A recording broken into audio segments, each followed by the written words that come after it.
เค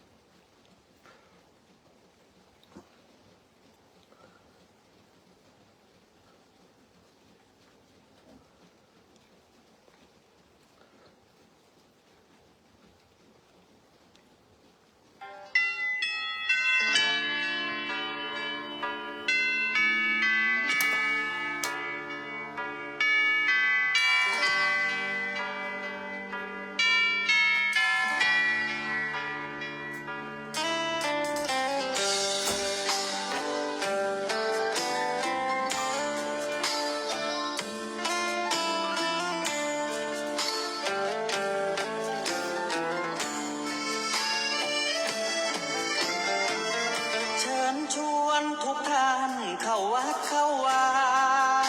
ฟังธรรมะจากหลวงตาเสริมชีวาให้สุขสดใสยึดมั่นหลักธรรมคำสอนไว้ให้ขึ้นใจความดีรีบทำกันไว้หญิงชายอย่าได้นายนี้ทุกท่านเข้าวัดเข้าวาทำบุญด้วยจิตศรัทธาบุญพาให้เราสุขีจะทำการใดนำใช้ในสิ่งดีทำบุญให้ทานวันนี้ไม่มีใครว่าใครชังสมัยก่อนประทับใจปู่ย่าตายายวันพระไม่เคยเบื่อหน่ายจำได้ไม่ลืมสักครั้งเหตุใดวันนี้มีคนเข้าวัดน้อยจังอยากให้เหมือนก่อนอีกครั้งฝากความหวังกับคนรุ่นใหม่ทุกท่านเข้าวัดเข้าวารับศีลรับพรหลวงตาเสริมคุณค่าให้กับจิตใจกระทำความดีเรื่องนี้ไม่ต้องอายใครว่างจากการงานเมื่อใดเชิญชวนท่านไปทำบุญ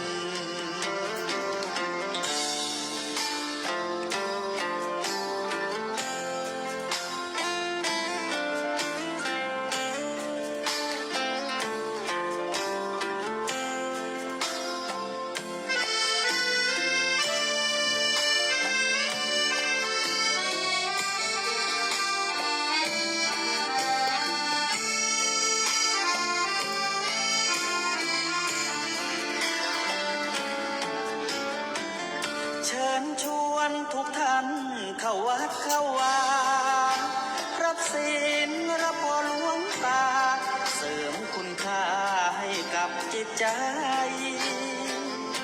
กระทำความดีเรื่องนี้ไม่ต้องอายใครว่างจากการงานเมื่อใดเชิญชวนท่านไปทำบุญกระทำความดีเรื่องนี้ไม่ต้องอายใครฝากเพลงเชิญชวนหญิงชายอย่าอายเรื่องการทำบุญ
คนที่ใจบุญ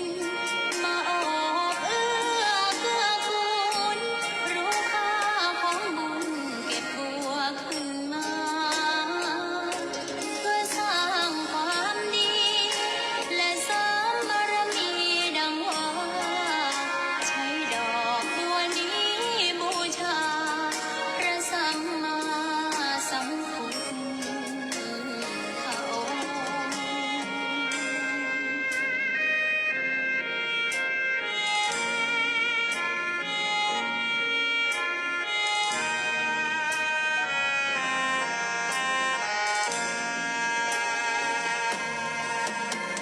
ใคร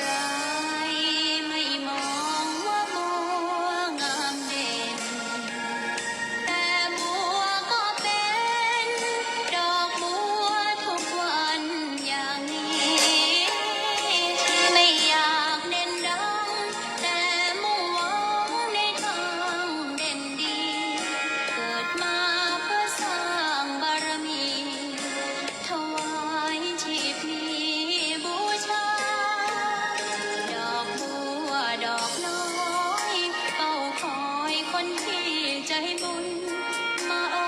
บเอื้อเกื้อกูลรู้ค่าของบุญเก็บบัวขึ้นมาเพื่อสร้างความดี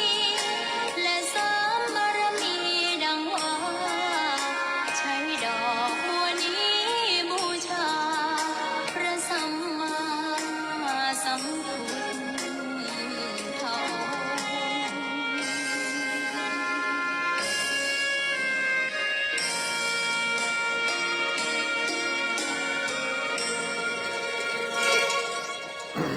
ขอนอบน้อมต่อพระรัตนตรัยแก้วเจ้าสามประการ น้อมเอาคุณพระพุทธเจ้า คุณพระธรรมเจ้า คุณพระสังฆเจ้า คุณพระอรหันตเจ้าอริยสงฆ์เจ้าชุตนจุองค์ ได้เมตตาแผ่ปารมี มาปกเก่าเกษาปกห่มรักษาครูบาอาจารย์ พระมหาเถระ พระเถรานุเถระ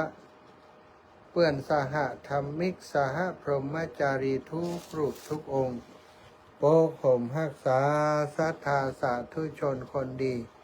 เท่าแก่อีพ่ออีแม่ตั้งหลายติดตามรับฟังรายการ เสียงธรรมยามดึกนะเสียงธรรมก่อนเข้านอนนะวันนี้ค่ำคืนนี้อาตมาภาพได้รับเมตตาจากครูบาอาจารย์ท่านพระครูอภิวัฒนวิกรมผอ.คลื่นสีขาวผู้อำนวยการคลื่นสีขาวเพื่อชาวประชาได้เมตตาแจ้งมาเพื่ออาตมาภาพได้เข้ารายการแทนครูบาอาจารย์ผู้เป็นเจ้าของรายการซึ่งวันนี้ครูบาอาจารย์ผู้เป็นเจ้าของรายการบัสามารถจะเข้ารายการได้ก็น้อมรับบัญชาด้วยความเมตตาของครูบาอาจารย์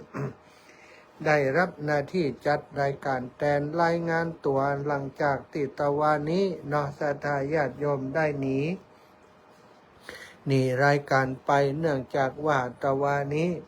อาตมาภาพพักอยู่ที่สุสานอยู่ที่ประชาบันทาดอยครั่ง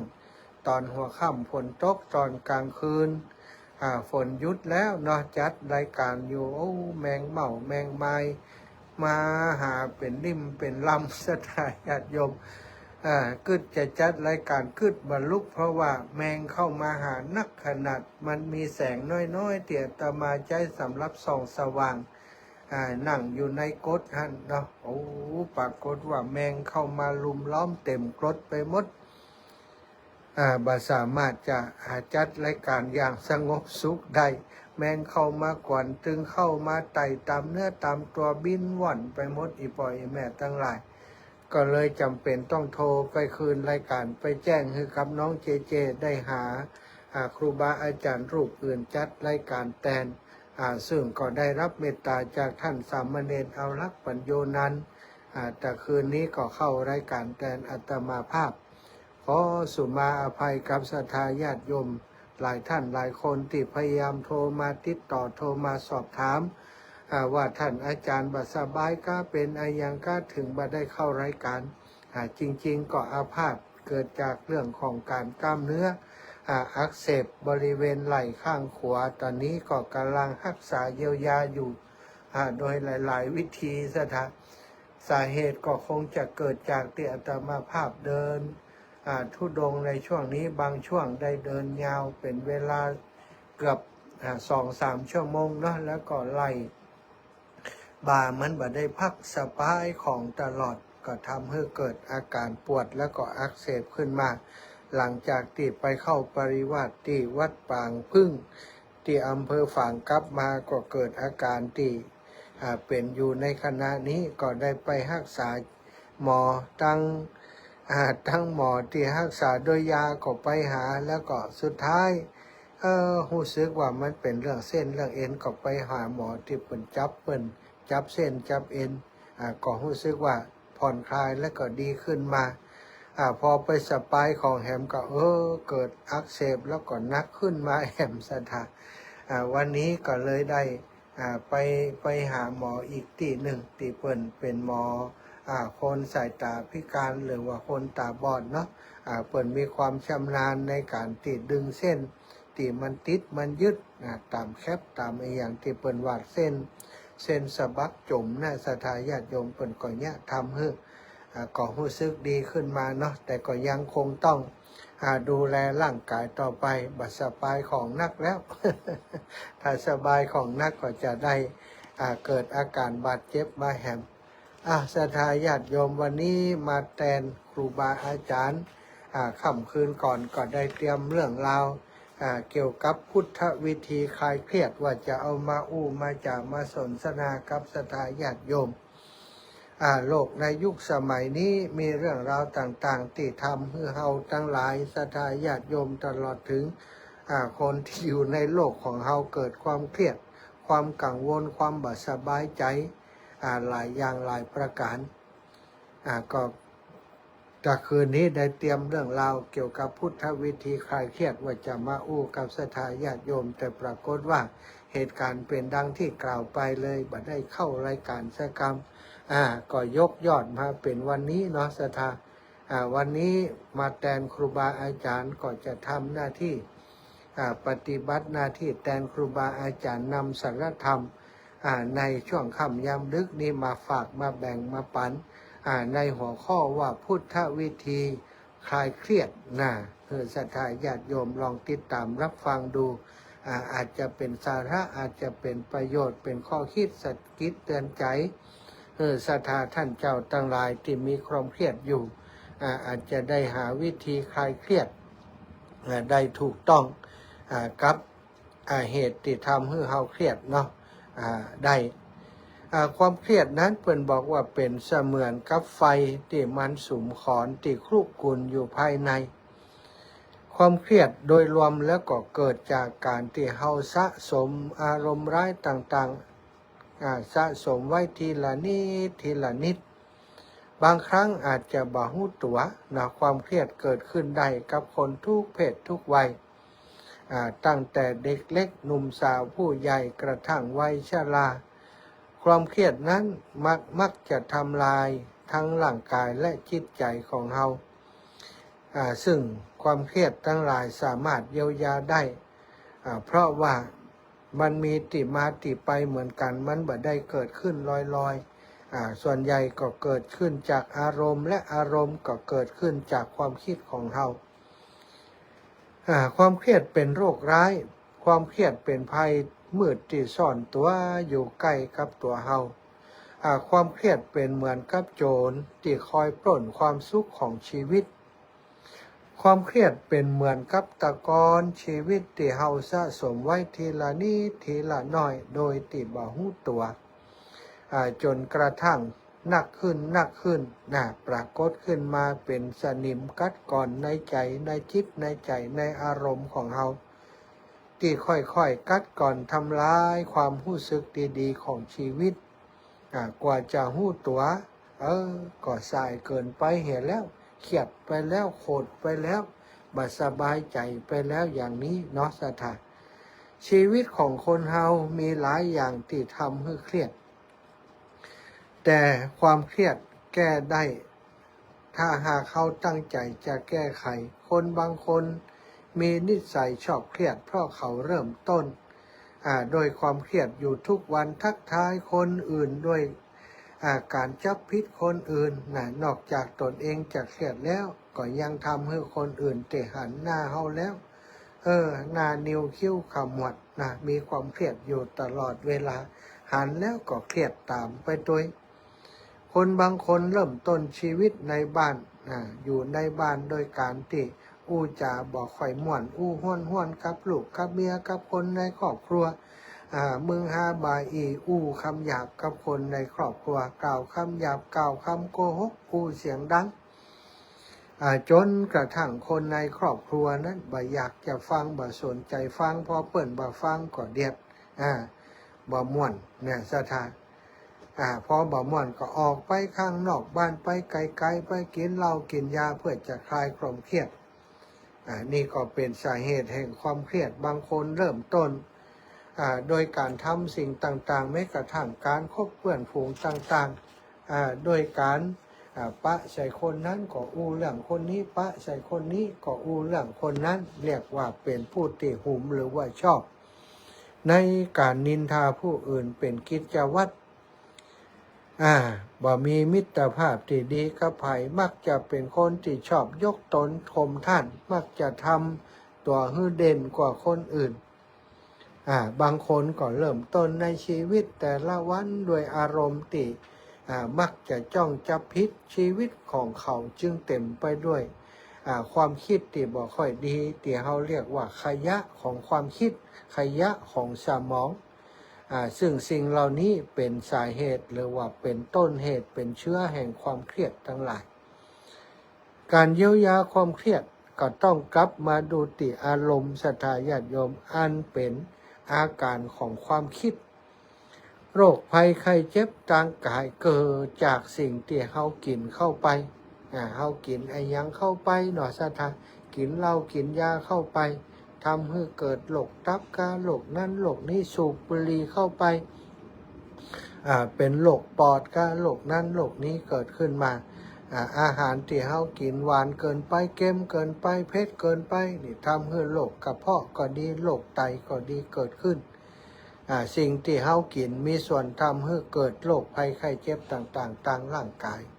กินสิ่งใดเข้าไปก็มักจะได้รับผลจากสิ่งที่เฮากินสิ่งที่ดีเข้าไปร่างกายก็แข็งแรงสุขภาพก็ดี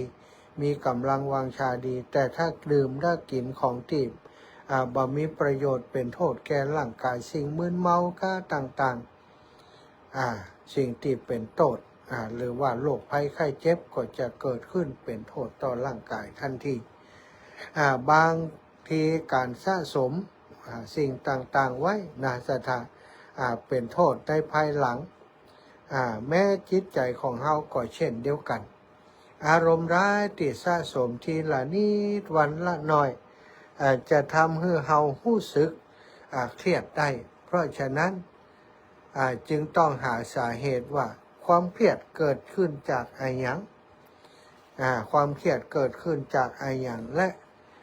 วิธีที่จะคลายเครียดนั้นเขาจะปฏิบัติได้อย่างไรข้อแรกที่ว่าก็คือความเครียดเกิดขึ้นจากอะไรอย่างอันนี้สาเหตุที่เกิดความเครียดก็คือเรื่องของอารมณ์ศรัทธาญาติโยมอารมณ์ที่เป็นไปในทางที่สุดโต่งสุดโต่งอย่างใดพ้องอย่างเช่นฮักมากโลภมากโกรธมากเกลียดมากหลงมากอิจฉาริษยามากเป็นคนอิจฉามากเป็นคนริษยามากเป็นคนที่ชอบนินทาผู้อื่นมากจำเป็นจะต้องมีการปรับเปลี่ยนพฤติกรรมหรือว่าปรับเปลี่ยนอารมณ์ของตัวเอง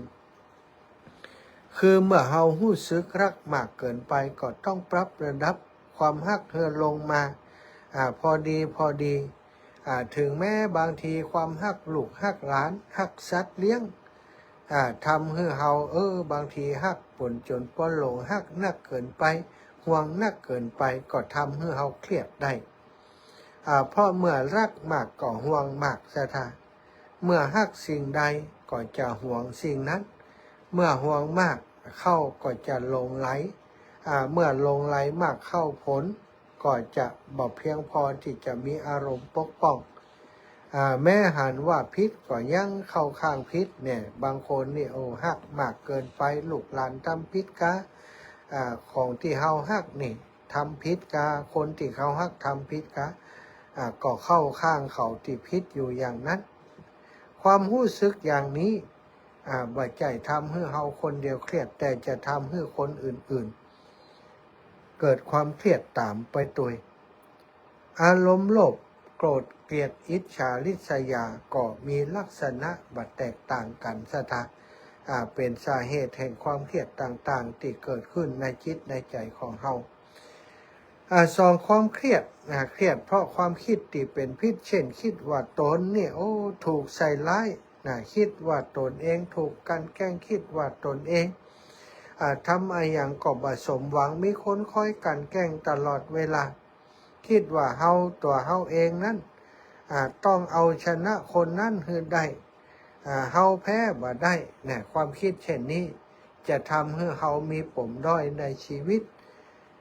มนุษย์เฮานี่มีสองปมคือปมเปิ้นเรียกว่าปมด้อยกับปมเครื่องกับปมด้อยซะท่าปมเครื่องก็คือการสร้างความรู้สึกเข้าข้างตนว่าเฮานี่ดีกว่าเฮานี่เด่นกว่าเฮานี่ดังกว่าเฮานี่สวยกว่า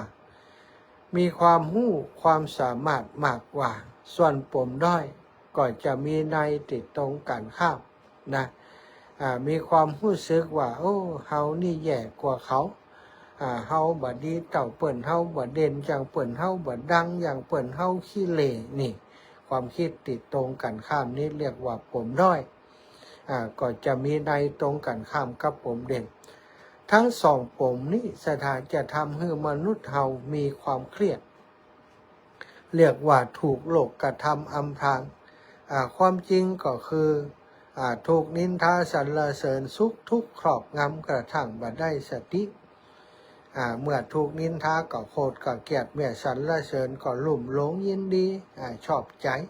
เมื่อมีความสุขก็หลงลืมความทุกข์สิ่งเหล่านี้ก็ครอบงำวันใดที่มีความทุกข์เล็กๆน้อยๆก็เครียดโหยหาความสุขที่บัดจีรังยั่งยืนอย่างต่างๆอันนี้คือสาเหตุของความเครียดที่เกิดขึ้นได้ง่ายที่สุดขอให้เฮาทั้งหลายตั้งสติพิจารณาให้ดีเมื่อปมทั้งสองนี้เข้าแทรกในจิตใจของภัยผู้นั่นก็จะเกิดความรู้สึกอ่อนไหวได้ง่ายเช่นถูกสรรเสริญเยินยอก็หลงไปกับสรรเสริญเยินยออย่างที่ว่าเมื่อถูกนินทาใส่ร้ายก็กัดกลุ่มใจบ่มีปัญญาผ่องใสพอที่จะวินิจฉัยปัญหาต่างๆได้อันนี้คือสาเหตุข้อหนึ่งที่ทำให้เกิดความเครียดก็เพราะ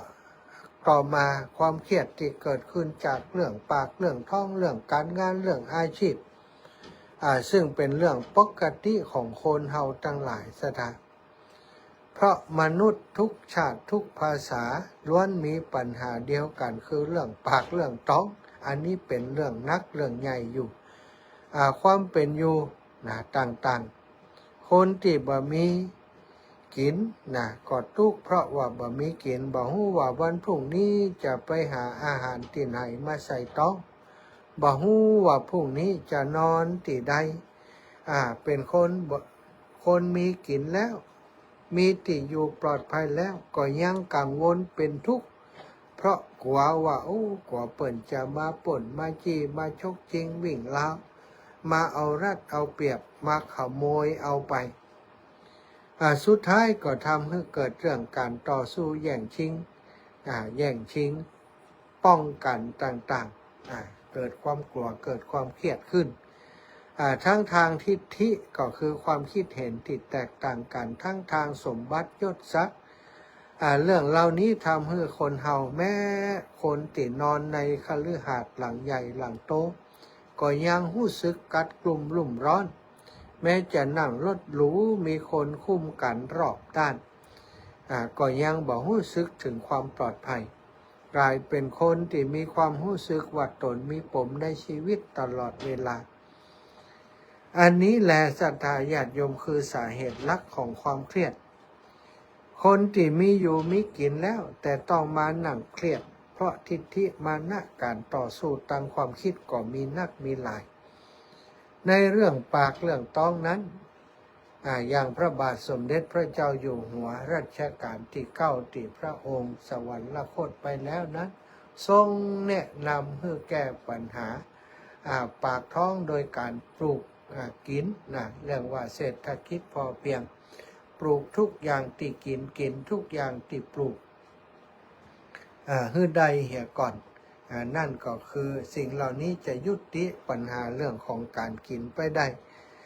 ส่วนซื้อใช้ก็ต้องเลือกเฉพาะที่จำเป็น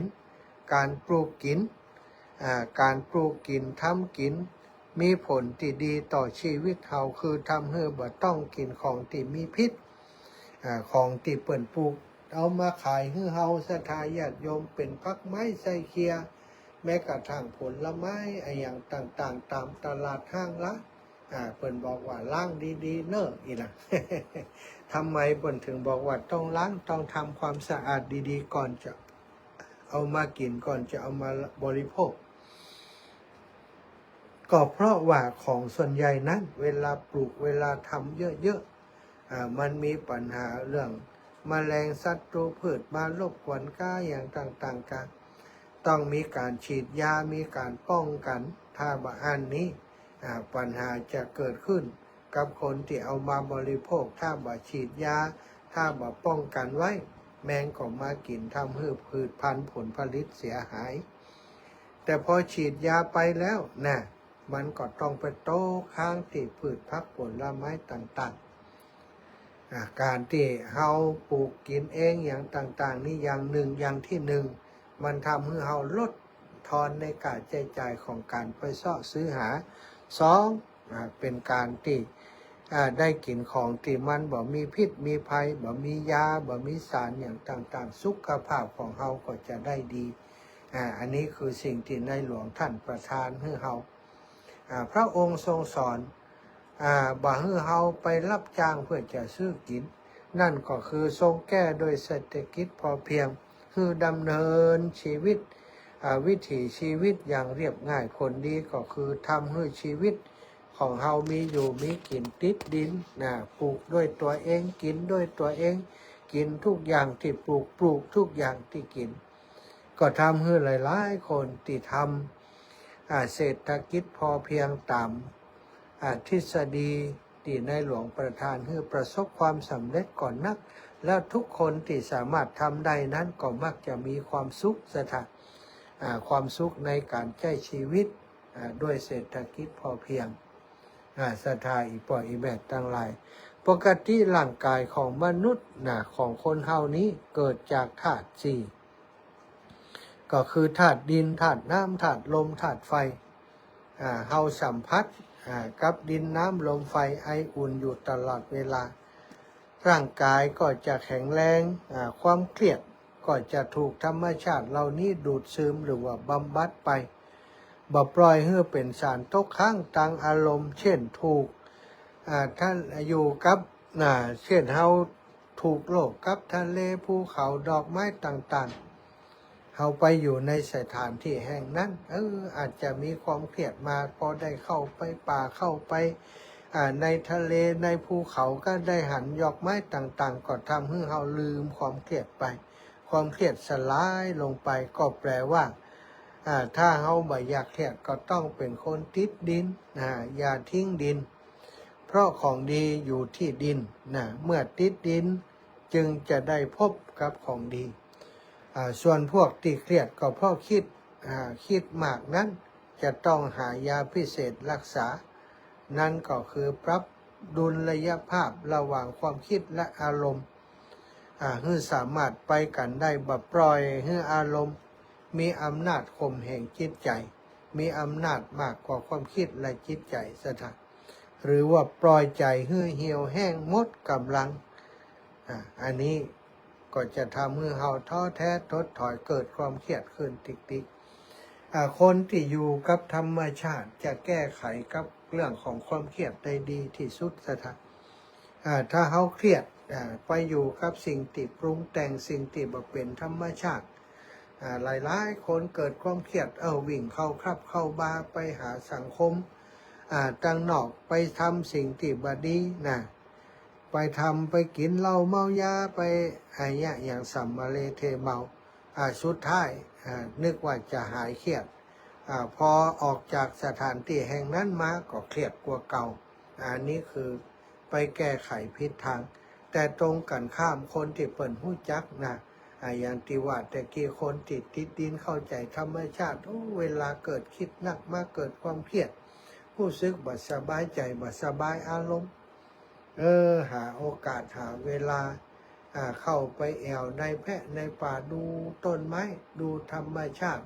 ดูเลือกสวนไร่นาเข้าให้เข้าสวนไปสถาน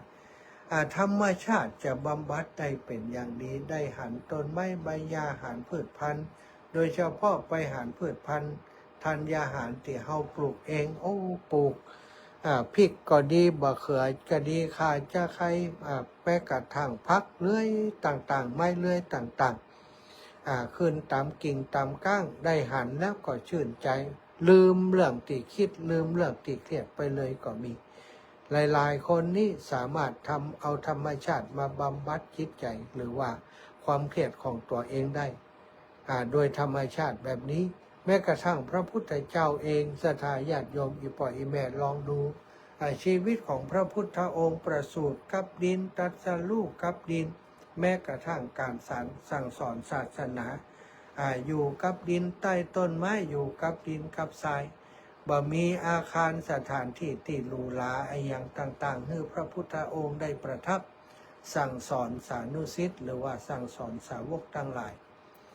พระองค์แสดงธรรมตามใต้ล่มไม้เงาไม้ต่างๆอันที่เป็นธรรมชาติทั้งสิ้นแล้วก็การติดใจชีวิตแบบนั้นสถานทำให้เหล่าสาวกทั้งหลายที่ปฏิบัติตามก็อยู่กันอย่างมีความสุขมักจะบ่มีความเครียดพระองค์ทรงใจเป็นผู้ที่ฉลาดใจธรรมชาติธรรมชาติได้บำบัดให้คนทั้งหลายมีจิตใจที่สงบเย็นนอกจากเรื่องเหล่านี้แล้ววิธีที่เฮาทั้งหลายจะคลายความเครียดได้ก็เกี่ยวกับเรื่องของสมาธิ สมาธิก็คือการทำใจและอารมณ์ให้นิ่ง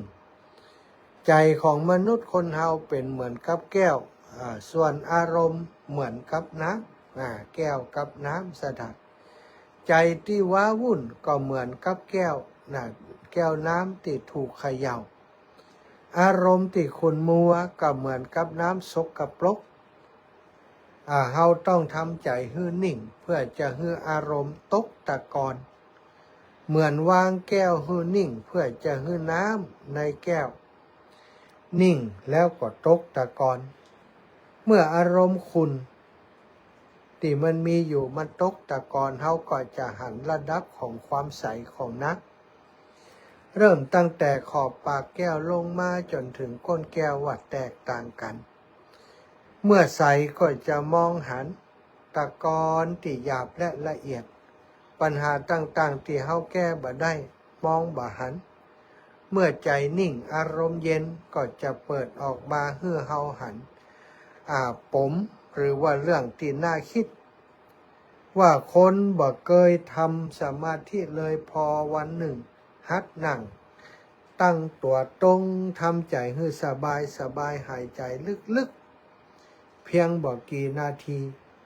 ปัญหาต่างๆติดขัดก็จะเรียงลำดับออกมาเป็น1 2 3 4 5ให้เฮามองหัน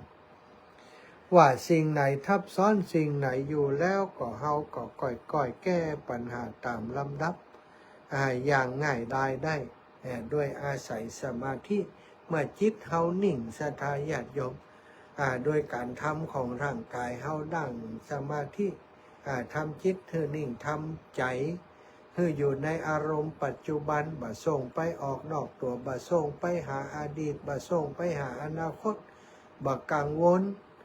ในสิ่งที่ยังบ่เกิดขึ้นบ่เสียอกเสียใจกับสิ่งที่มันเกิดขึ้นแล้วสิ่งที่เกิดขึ้นแล้วก็เกิดขึ้นไปแต่ว่าณเวลานี้เราต้องอยู่ในสมาธิอยู่ในความสงบอยู่กับธรรมชาติถ้าเราทำอย่างนี้ได้จิตของเราก็สงบสามารถแก้ปัญหาต่างๆตามลำดับได้โดยปกติของมนุษย์คนเราแล้วถ้าใจคุณมัวปัญหาต่างๆก็มักจะทับซ้อนกันบ่ฮื้อหันเงื่อนปมของปัญหาคนส่วนใหญ่จะลงไปแก้ปัญหาที่ถูก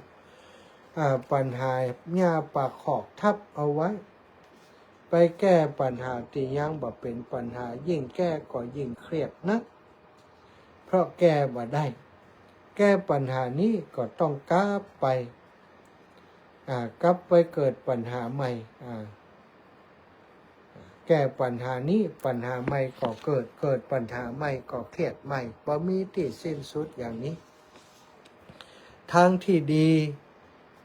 ศรัทธาญาติโยมต้องศึกษาวิธีคลายเครียดโดยบ่ต้องกินยามีหลายวิธีอย่างง่ายๆถ้าเครียดถ้าโกรธถ้างุดงิดมาเอาลองไปแจ่ในน้ำถ้าอยู่ใกล้น้ำตาลงเล่นน้ำว่ายน้ำการอาบน้ำนี่ทำให้ร่างกายกระปรี้กระเป๋าร่างกายสดชื่นมีส่วนที่จะทำให้เราผ่อนคลายความเครียดหรือแม้กระทั่งการกินผลไม้หรือว่าอาหารเบาๆนั่งพักผ่อนไปกินอาหารเบาๆกินผลไม้การรับประทานอาหารต่างๆเบาๆก็จะสามารถผ่อนคลายความเครียดได้หรือแม้กระทั่งการอาบน้ำแล้วใส่เสื้อผ้าที่เบาสบาย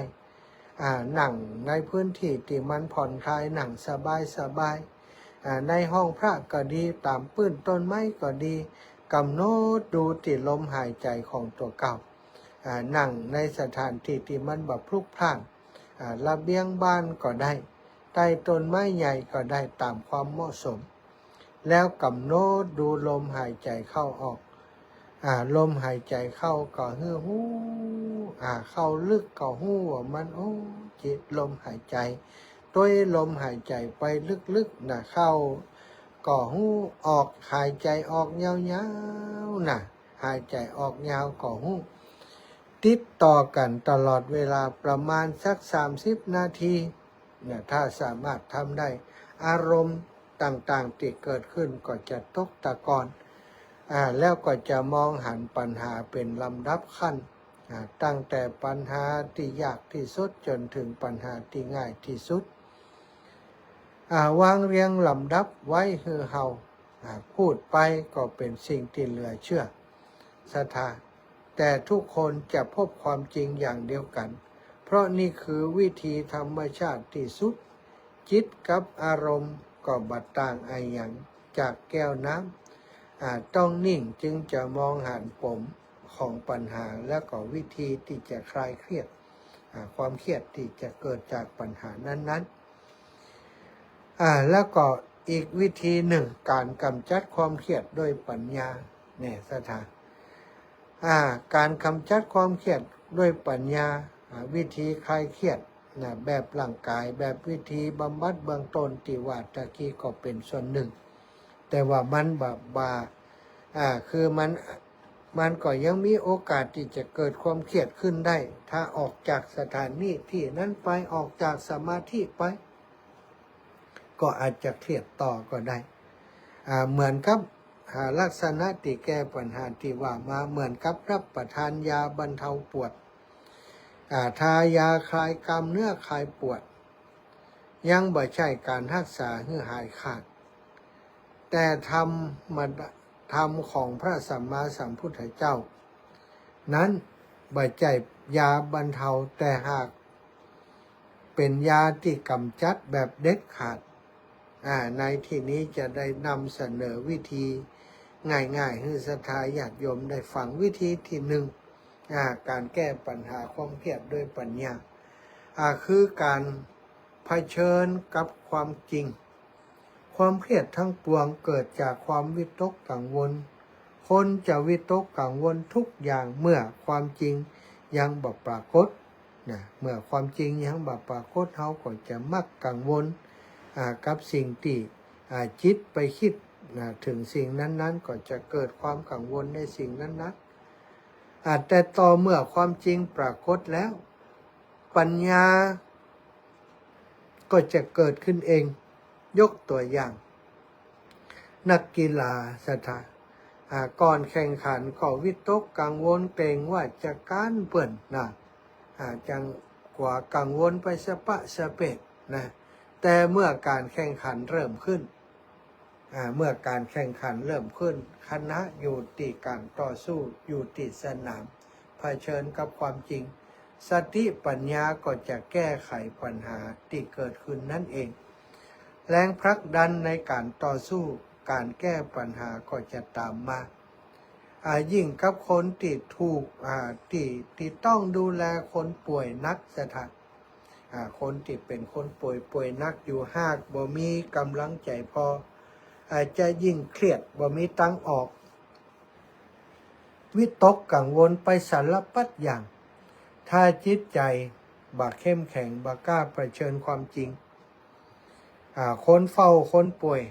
คนติดไปเฝ้าคนป่วยนี้อาจจะหมดแหงก่อนคนป่วยจริงๆก็เป็นได้ง่ายๆเหมือนกันแม้แต่เรื่องของอริยสัจสี่ก็เป็นเรื่องที่สอนให้คนกล้าเผชิญความจริงโดยเฉพาะเรื่องของทุกข์บ่ใช่สอนเรื่องสุขพระพุทธเจ้าสอนเรื่องทุกข์ทรงนำเสนอความทุกข์ประเภทต่างๆเช่นสอนวิธีหาเหตุแห่งทุกข์นั้นว่ามันมาจากความทยานอยากความทุกข์ต่างๆมีเหตุของการเกิดส่วนใหญ่จะเกิดจากความทยานอยากมีอยากได้อยากดีอยากมีอยากเป็นถ้าบ่อยากได้ก็คือบ่อยากพบบ่อยากเจอบ่อยากได้สิ่งต่างๆเหล่านั้นเป็นสองขั้วอย่างนี้แต่ถึงสองอย่างนี้ก็เป็นสาเหตุที่ทำให้คนเขาเครียดเมื่อพระองค์ทรงสอนเรื่องทุกข์เหตุเกิดทุกข์พระองค์ก็ทรงสอนวิธีดับทุกข์โดยเมื่อเฮาดับไฟติดลุกโชนเผาไหม้สิ่งต่างๆนั้นใดเมื่อไฟดับความร้อนก็หายไปความเย็นก็ปรากฏจากนั้นพระพุทธองค์ทรงแสดงทางสายกลางคือการบัตรธรรมอย่างที่สุดโต่งหรือที่เรียกง่ายๆว่าความสมดุลในการดำรงชีวิตอันเป็นเหตุให้เกิดความสุขศรัทธาญาติโยม เอาวิธีที่สองเข้าใจอารมณ์ของตนเองและคนอื่นเรียกว่าจริตทั้ง6อย่างน่าคิดเป็นอย่างยิ่งศรัทธาสมเด็จพระสัมมาสัมพุทธเจ้าได้ตรัสแสดงความแตกต่างของคนไว้ที่จริตทรงแสดงว่าคนเหมือนกันแต่ส่วนใหญ่จะบ่เหมือนกันเพราะว่าชอบบ่เหมือนกันพฤติกรรมบ่เหมือนกันท่านเรียกสิ่งนี้ที่บ่เหมือนกันนี่ว่าจริตคนเหมือนกันแต่ถ้าจริตต่างกันก็จะมีอารมณ์ที่แตกต่างกันความแตกต่างของอารมณ์นี่เองทำให้มนุษย์เฮาคิดต่างกันไปเกิดความคัดแย้งตลอดเวลากระทั่งนำความเครียดมาให้เฮาโดยเหตุนี้เฮาจึงจำเป็นต้องเรียนรู้พฤติกรรมของคนในจริตทั้ง6ก็คือ1คนบางคนนี่รักสวยรักงามชอบแต่งตัวชอบประดิษฐ์ทำงานช้าแต่เป็นคนละเอียดคนประเภทนี้เปิ้นเรียกว่าคนราคะจริตคนบางคนใจฮ้อนหงุดหงิดชอบแสดงอำนาจเป็นนิสัยทำอย่างเร็วลุบลับพูดเร็วบ่สนใจเรื่องรายละเอียดชอบลักการมากกว่ารายละเอียดคนประเภทนี้เปิ้นเรียกว่าคนที่มีโทสะจริตบางคนชอบแสดงว่าตนบ่ฮู้อะหยังไว้ก่อนเพราะปลอดภัยเพราะกว่าความผิดกว่าถูกตำหนิกว่าถูกใจงาน การบ่ฮู้คือบ่ต้องทำเมื่อบ่ทำก็บ่ผิดคนเช่นนี้เพิ่นเรียกว่าโมหะจริตนี่สถาคน6ประเภทนะราคะจริตคนรักสวยรักงามคนขี้โกรธขี้เลียดขี้มิ่งเรียกว่าโทสะจริตแล้วก็คนที่บ่ค่อยฮู้อันหยังเพิ่นถามว่าฮู้ก็ทั้งที่ฮู้ก็บอกว่าบ่ฮู้ก็มีปลอดภัยไว้ก่อนบ่อยากกลัวความผิดกลัวถูกตำหนิเวลาทำไอ้อย่างที่ผิดที่บ่ถูกต้องอย่างนี้เพิ่นเรียกว่าคนโมหะจริตบางคนเป็นคนเชื่อง่ายชื่นชมไอ้อย่างง่ายโดยบ่พิจารณาหรือตำหนิไอ้อย่างง่ายๆแล้วก็บางทีก็กลับชื่นชมเสียอีกก็มีบ่อยู่กับร่องกับรอยเมื่อคนอื่นชื่นชมแปลว่ากลับคำได้ง่ายนะทำตามคนอื่นบ่มีจุดคิดของตนเองคนเช่นนี้เรียกว่าเป็นคนที่อยู่ในโหมดของศรัทธาจริตเป็นผู้เอาศรัทธาเป็นที่ตั้งเชื่อคนง่ายเชื่อคนง่ายเปลี่ยนแปลงง่ายบางคนชอบคิดชอบแสดงเหตุผลชอบศึกษาเรียนรู้ชอบหาความจริงเรื่องนั้นเรื่องนี้เป็นนิสัยบ่เชื่อไอ้อย่างง่ายๆจนกว่าจะหันได้โดยปัญญาของตนท่านเรียกคนแบบนี้ว่าคนที่มีพุทธจริตหรือว่าพุทธิจริตสถาอย่างที่5อย่างที่6บางคนชอบจับจดพุ่งซ่านชอบขี้บ่นจู้จี้จุกจิกย้ำคิดย้ำทำงานแบบยิบโยงบ่จับอย่างเป็นชิ้นเป็นอันชอบเป็นผู้ตามมากกว่าผู้นำคิดมากกังวลมากท่านเรียกคนอย่างนี้ว่าคนที่มีวิตกจริตจำง่ายๆว่าคนทั้ง6ประเภทนี้คือคนที่มี1ราคะจริต2โสทจริต3โมหะจริตศรัทธาจริตพุทธิจริตแล้วก็วิตกจริตเป็นลักษณะคติของคนที่เฮาต้องเรียนรู้เขาเพื่อเข้าใจเมื่อเข้าใจแล้วก็จะบ่เครียดสถาคนบางคนบ่เหมือนกันที่เฮาว่านะคนนี้เป็นอย่างนี้คนนั้นเป็นอย่างนั้นทำไมมันถึงเป็นอย่างนั้นก็เพราะจริตของแต่ละคนมันบ่เหมือนกันทำไมเขาเป็นแบบนั้นทำไมเขาเป็นแบบนี้ที่เฮาชอบพูดกันก็เพราะแต่ละคนที่เป็นเช่นนั้นเพราะจริตของเขาเป็นอย่างนั้นมันบ่เหมือนกันแน่นอนสถาอันนี้เกี่ยวกับเรื่องของวิธีการที่จะคลายความเครียดแก้ปัญหาความเครียดเกี่ยวกับจริตของคนก่อนจะวิธีที่3ในการแก้ปัญหาความเครียดก็คือการที่บ่คาดหวังแต่พิจารณาความเปลี่ยนแปลงของสรรพสิ่งก่อนที่จะถึงหัวข้อที่3ในการแก้ไขความเครียดขออนุญาตพักดื่มน้ำสักกำหนักฟังเพลงธรรมะฟังเพลงคติธรรมสักเพลง2เพลงก่อนเด้อเดี๋ยวค่อยพบปะกันในช่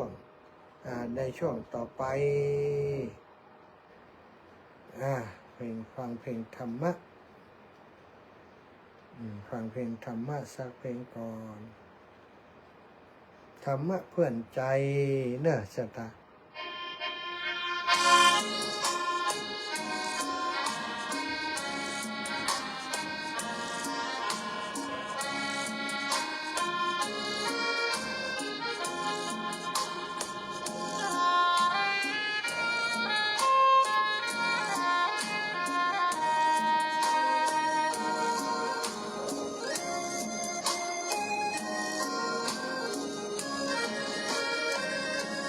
ลิ้วเพลงธรรมถูกถ้อยคำเข้าถึงจิตใจ ฟังรายการวิทยุเสียงใสส่งถึงใจไปสู่ปลายนา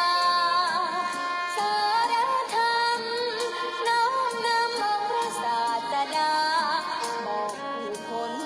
ทั่วลาหันมาเข้าวัดฟังธรรม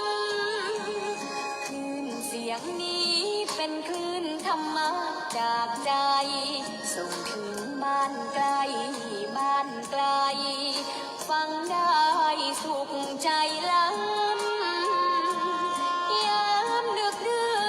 นคนคืนมีงานต้องทำเป็นคลื่นสารธรรมเน้นย้ำธรรมะเพื่อนใจเสียงคลื่นธรรมบอกหลักธรรมให้คลายความเหงาฟังเสียงธรรมะเบาเบาบอกเล่าถึงคนบ้านไกลสื่อธรรมะบอกลดละและวางด้วยใจสื่อไปถึงสวงในเข้าใจหลักธรรมหลักดีลิ้งเพลงธรรมถูกสัมพันธ์จิตใจร่าเริงฟังสาระธรรมะบันเทิงรื่นเริงในชีวิตยามวันว่างเดินทางไปเยี่ยมสถานีนัดพบกันน้องพี่วันนี้วันดีวันเสาร์สวดมนต์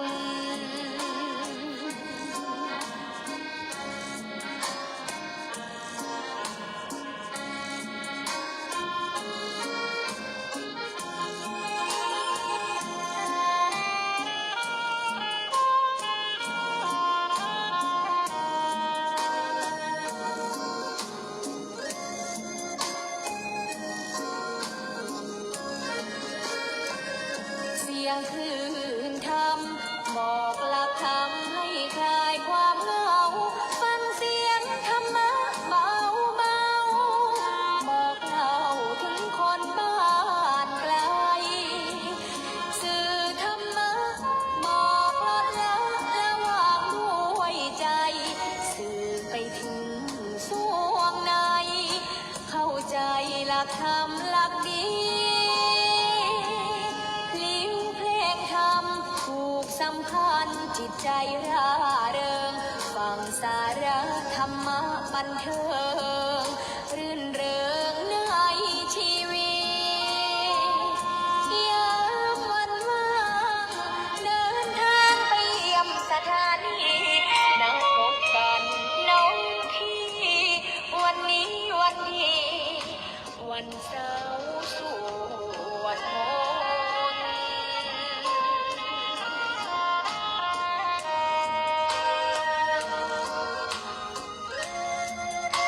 เ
ยังมีชีวิตย่อมดีกว่ารอเขาอุทิศบุญให้ อย่ามัวหลงเพลินเดินห่างวัดตัวอย่างชัดๆมีมากมาย เข้าวัดก่อนตายสายเกินแก้กรรม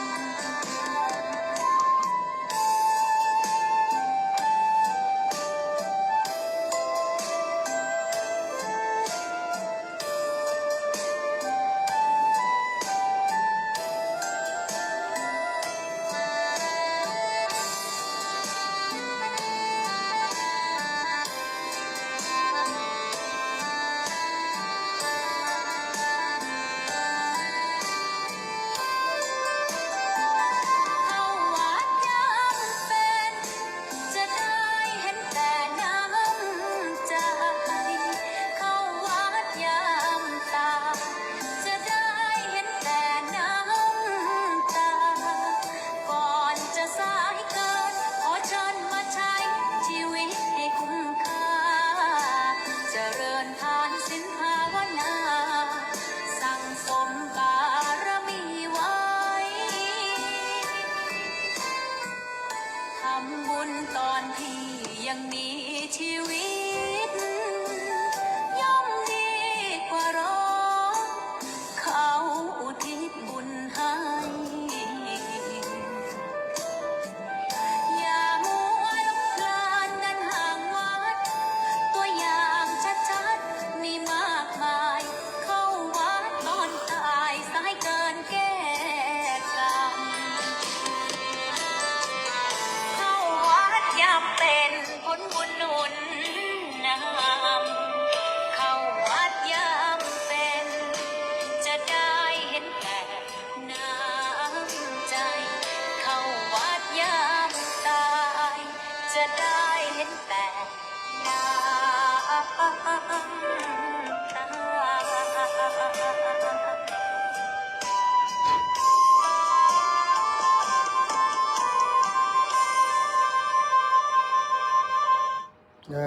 พอได้พักเสียง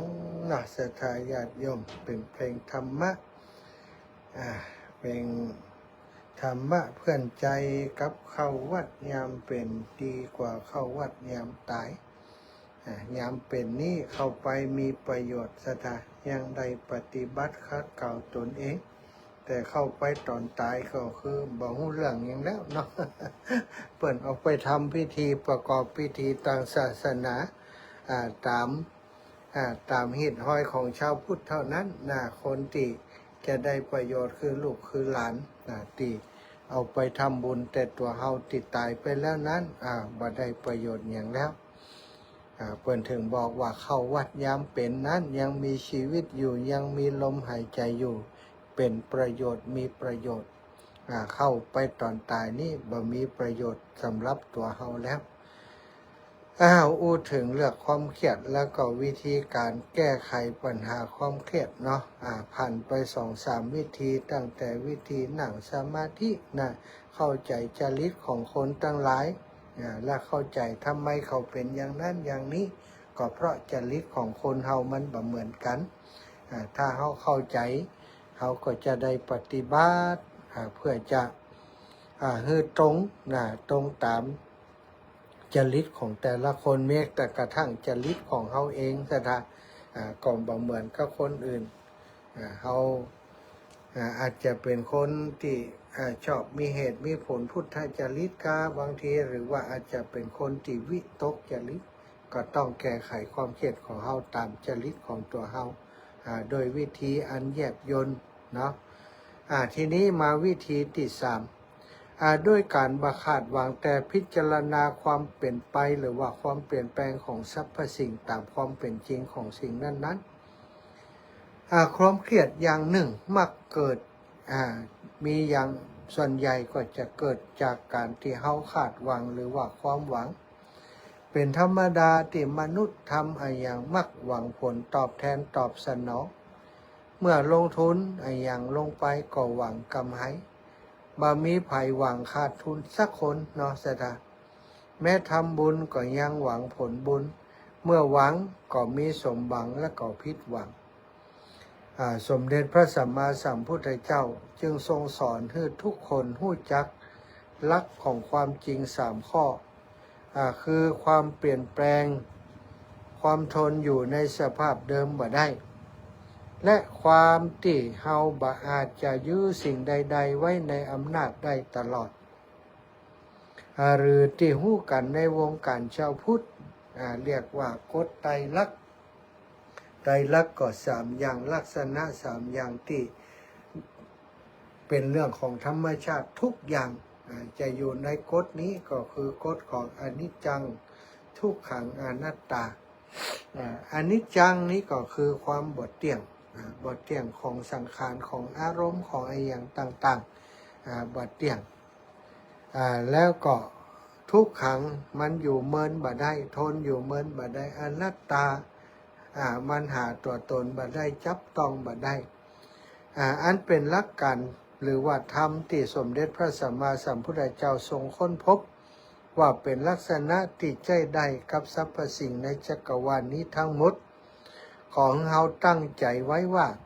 ข้อนี้มีความสำคัญมากต่อการคลายเครียดของเราหรือว่ากำจัดความเครียดนั่นก็คือมันพิจารณาสรรพสิ่งที่เราเผชิญอยู่ว่าทุกสิ่งทุกอย่างล้วนเกิดขึ้นแล้วก็ตั้งอยู่แล้วก็ดับไปบ่มีอย่างที่มันเกิดขึ้นแล้วก็อยู่อย่างนั้นบ่มีการดับสลายนี่บ่มีอย่างสักอย่างแม้แต่ความคิดของเฮาแต่ละอย่างแต่ละประการที่เกิดขึ้นซะทางเดี๋ยวก็คิดเรื่องนี้เดี๋ยวก็คิดเรื่องนั้นแม้กระทั่งเรื่องเดียวกันเนี่ยเดี๋ยวก็คิดเป็นแบบนั้นเดี๋ยวก็คิดเป็นแบบนี้บ่ได้จริงจังยั่งยืนหรือว่าถาวรตายตัวลงไปความคิดก็เป็นสิ่งที่เรียกว่าเป็นอนิจจังเป็นทุกขังเป็นอนัตตาจับต้องบ่ได้สถาญาติโยมความคิดนี้จะให้มันอยู่แบบนั้นคงอยู่แบบนั้นมันก็คงอยู่บ่ได้มันจะเกิดขึ้นแล้วก็ตั้งอยู่แล้วก็ดับหายไปสรรพสิ่งตั้งหลายในโลกนี้ล้วนมีการเปลี่ยนแปลงและเปลี่ยนไปดุจสายน้ำมีไอ้อย่างพ่องที่มันแบบเปลี่ยนแปลงสถานร่างกายของมนุษย์คนเฮาทุกคนมีการเปลี่ยนแปลงไปเฮาจะหู้ตัวหรือบ่หู้นะย้ำหนุ่มย้ำกำอยู่โอ้ผมดำดำสลวยสวยงามแต่พออายุนักขึ้นมาก็เริ่มมีสีขาวปรากฏขึ้นเอาไปเอามาเมื่อก่อนสีดำนักอายุนักเข้าสีขาวนัก นี่คือสภาพร่างกายที่มันเป็นอนิจจังตั้งอยู่บ่เมินบ่นานสรรพสิ่งต่างๆล้วนมีการเปลี่ยนแปลงไปตามปกติเหมือนกับสายน้ำที่หมุนไปเรื่อยๆสายน้ำบ่อยู่นิ่งอยู่อย่างเก่าชีวิตของคนเฮาตั้งหลายก็เหมือนกันหลายๆคนว่าอาจจะบ่เข้าใจว่าโอ้อันคือคิดว่าตัวเองนี่ยังหนุ่มเหมือนเดิมเนี่ยต่อเมื่อได้หันในกระจกก็ดีต่อเมื่อได้ไปเอารูปเมื่อ10 ปีก่อนมาเปรียบเทียบก็ดีบักก่อนนี้หุ่นจะดีเลยนี่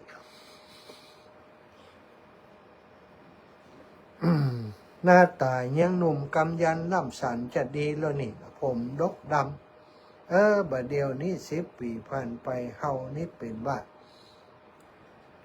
มีความเปลี่ยนแปลงขึ้นในร่างกายหลายอย่างอายุนักขึ้นมาริ้วรอยประสบการณ์ต่างๆก็เกิดขึ้นหน้าตาเหี่ยวย่นผิวพรรณวรรณะหม่นหมองไปผมก็ดีฟันก็ดี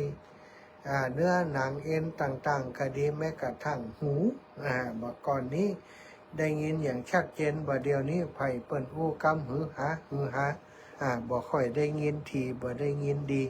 อันนี้ก็เป็นเรื่องภาวะร่างกายที่เปลี่ยนไปเหมือนกับสายน้ำที่หมุนเวียนไปติ๊กข้อที่1ทุกอย่างล้วนเกิดขึ้นตั้งอยู่รับไปข้อที่2สรรพสิ่งล้วนเปลี่ยนแปลงและเปลี่ยนไปตามกาลเวลาเหมือนสายน้ำข้อที่3ชีวิตมักจะมีได้แล้วก็มีเสียเสมอ การเสียบางอย่างก็เพื่อจะได้บางอย่างเข้ามาเป็นสัจธรรมที่แน่นอนแล้วก็ข้อที่สี่บ่มีภัยได้ตลอดเวลาแก้วที่เต็มน้ำแล้วจะรับน้ำใหม่บ่ได้คนเฮาทั้งหลายถ้าอยากจะมีสิ่งดีๆเกิดขึ้นก็ต้องหัดทำชีวิตให้พร่องเหี่ยพ่องเพื่อจะรองรับสิ่งใหม่ที่เกิดขึ้นเหมือนการกับเทน้ำที่เต็มแก้วออกไปเหี่ยพ่องทำให้แก้วมันพร่องเหี่ยพ่องแล้วน้ำมันก็จะเกิดขึ้นศรัทธาญาติโยมน้ำถ้าแก้วมันเต็มไปเหี่ยแล้วเนาะน้ำมันก็เอาไปใส่มันก็บ่ได้มันก็มีน้ำแต่ถ้าเฮาทำแก้วของเฮาหู้จักพร่องลงไปเหี่ยพ่องเวลาที่มีน้ำมีเตรียมมีเติมเข้ามามันก็จะได้เข้ามาเติมเต็มน้ำที่สะอาดกว่าที่ใสกว่าเข้ามาเตรียมได้เติมในแก้วนั่นใดแล้วก็การยอมรับยอมให้คนที่มีกำไรคนอื่นมีกำไรเหี่ยพ่องนี่เป็นการยอมให้คนอื่นมีกำไรเหี่ยพ่องบางครั้งก็เป็นอุบายสำคัญในการประคองความสมดุลให้เกิดในชีวิตบางคนคิดจะเอาเปรียบคนอื่นตัวเองจะต้องได้ดีกว่าคนอื่นในการคบหาเป็นเพื่อนกันเขาจะต้องได้จากเพื่อนคนนี้อย่างนั้นอย่างนี้มีความขาดหวังจะได้อย่างเดียวเวลาจะเสียนี่บอกค่อยยอมถ้าอย่างอี้มันจะเครียดแต่ถ้าเฮายอมให้คนอื่นมีกำไรเหี่ยพ่องนี่ก็เป็นอุบายสำคัญในการประคองให้เกิดความสุขความสมดุลขึ้นจะบ่เครียดสิ่งต่อไปสิ่งที่ดีที่สุด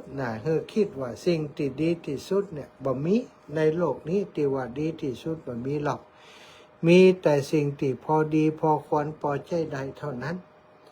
บ่มีไอ้อย่างที่ดีที่สุดบางครั้งเราไปซ้อหาไอ้อย่างที่ดีที่สุดซึ่งมันเป็นสิ่งที่หาได้ยากศรัทธาญาติโยมบ่มีไอ้อย่างหรอกในโลกใบนี้ที่ดีที่สุดมันก็จะดีในช่วงเวลาหนึ่งในเวลาหนึ่งมันก็อาจจะบ่ดีก็ได้ถ้าไปเจอสิ่งที่ดีกว่าโอ้สิ่งนี้บ่ดีนี่ว่าเขาจะต้องเข้าใจในเบื้องต้นในพื้นฐานก่อนว่าบ่มีอย่างที่ดีที่สุดสิ่งที่ดีที่สุดบ่มีแต่สิ่งที่พอดีพอควรถ้าทำใจอย่างอี้ได้เมื่อได้ไอ้อย่างมาก็ดีเมื่อเสียไอ้อย่างไปก็ดีจะได้บ่เครียดซะท่ามันยังมีสิ่งที่ดีกว่านี้อยู่ถ้าเขาคิดอย่างอีกมันก็บรรเทาเบาบางความเครียดไปได้ต่อไปเพิ่นบอกว่าอย่าแสวงหาคนที่ดีที่สุดในชีวิตท่านจะหา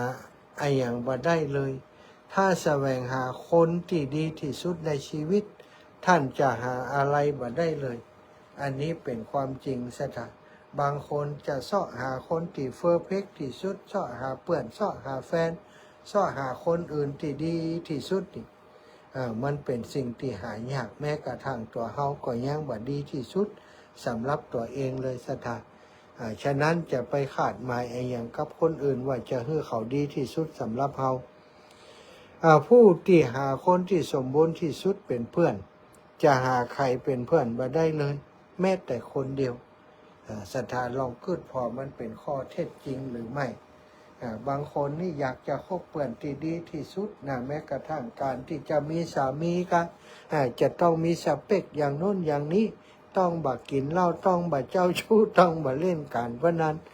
หรือว่าต้องดีอย่างโน้นอย่างนี้ต้องเอาใจเก่งต้องเอาใจเฮาต้องดูแลเฮา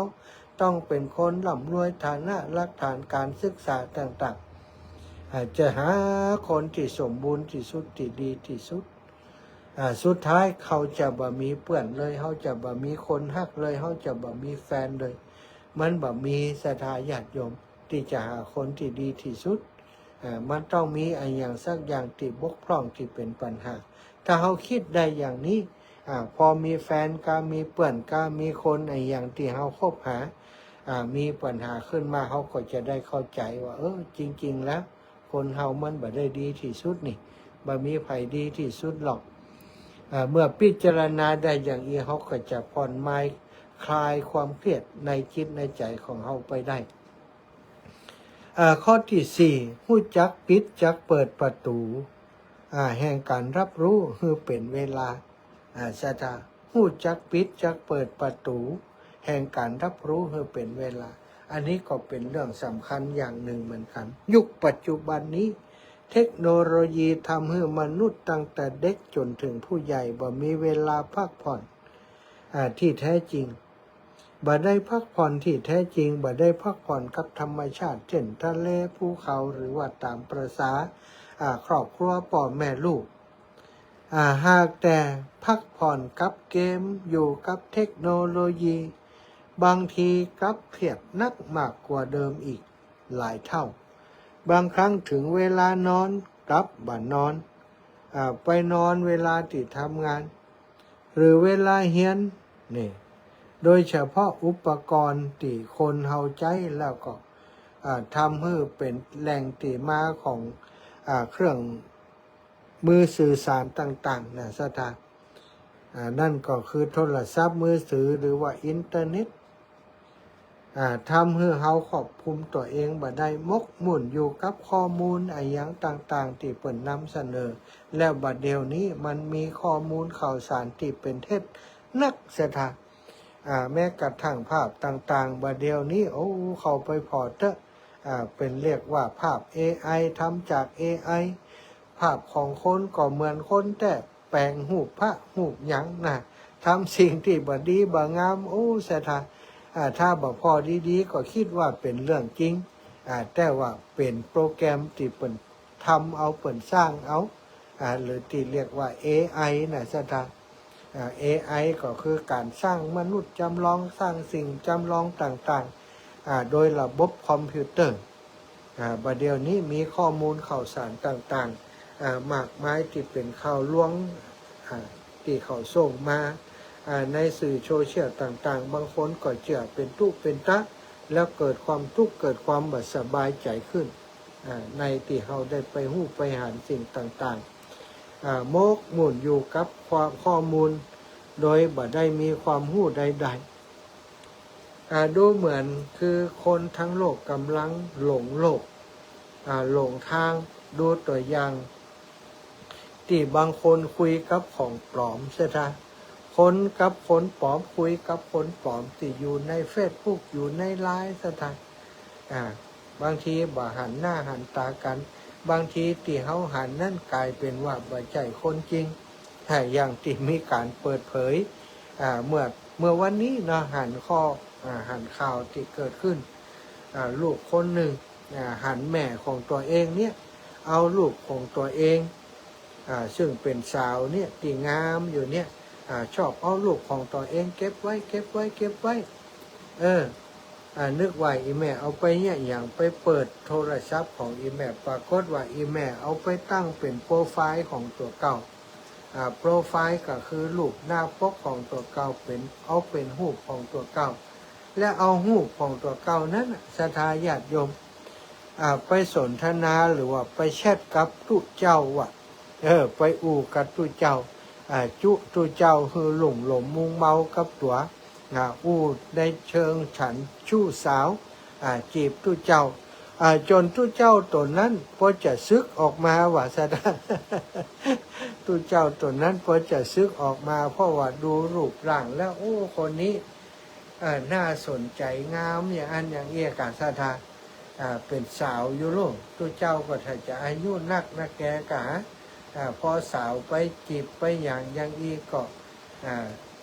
กันไปกันมาก็ติดอกติดใจซึ่งกันและกัน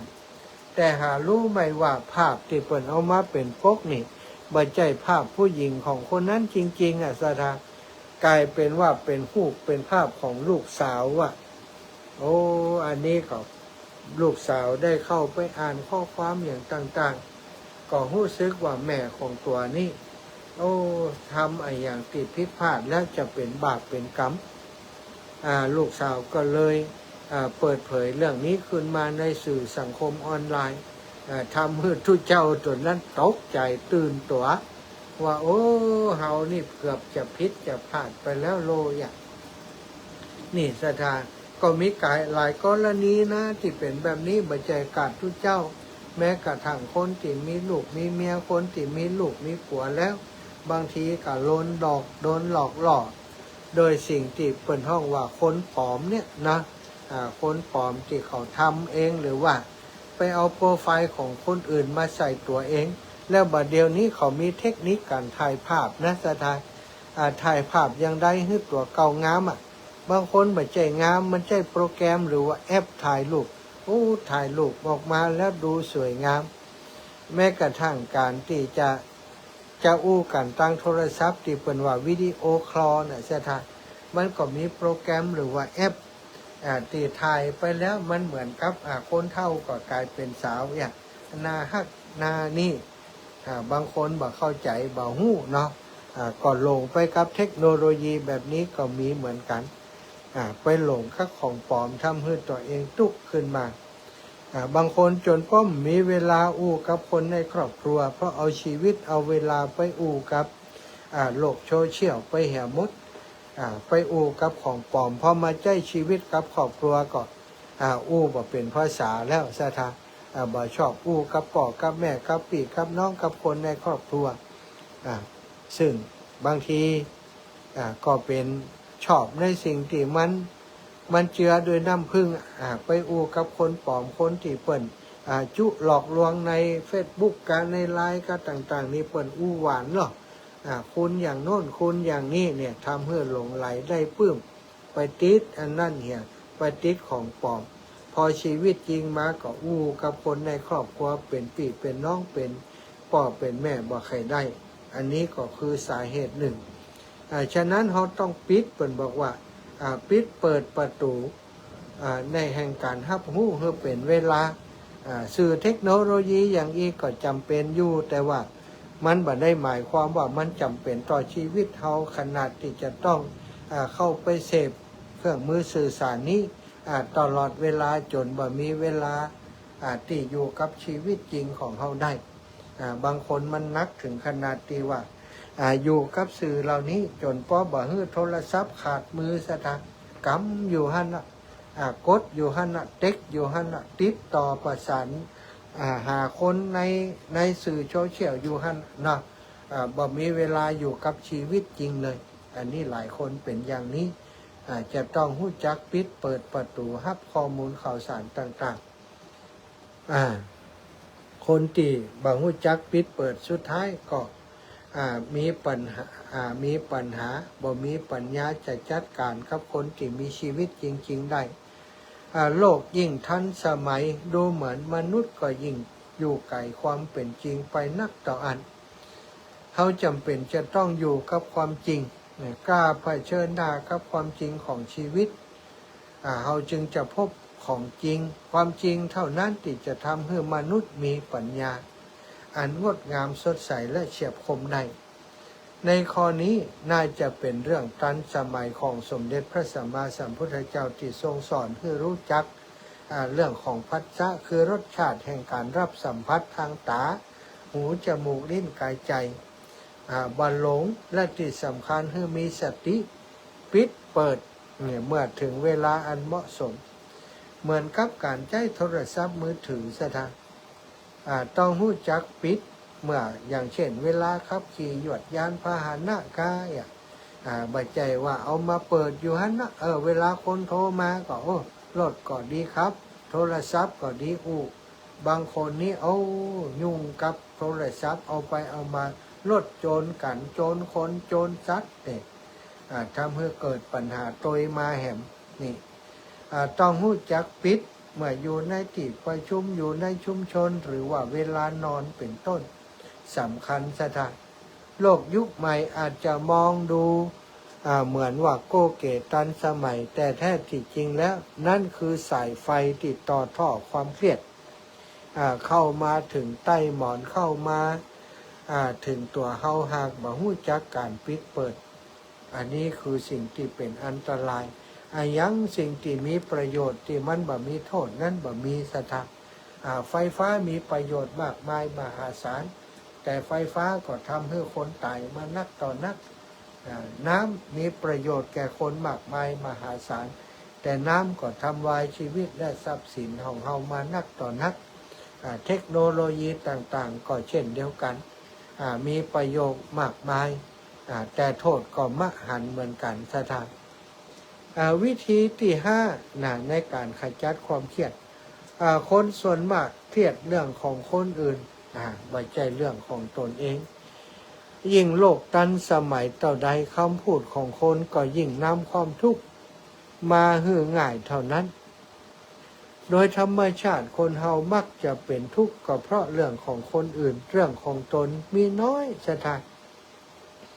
บางคนก็มักจะนำเรื่องตั้งนอกเอามาทกเถียงในบ้านภายในบ้านบางทีก็เกิดปัญหาทะเลาะวิวาทกันทั้งที่เรื่องที่เอามาอู้มาจานะบ่ใช่เรื่องของตัวบ่มีประโยชน์อะไรอย่างคัดตัว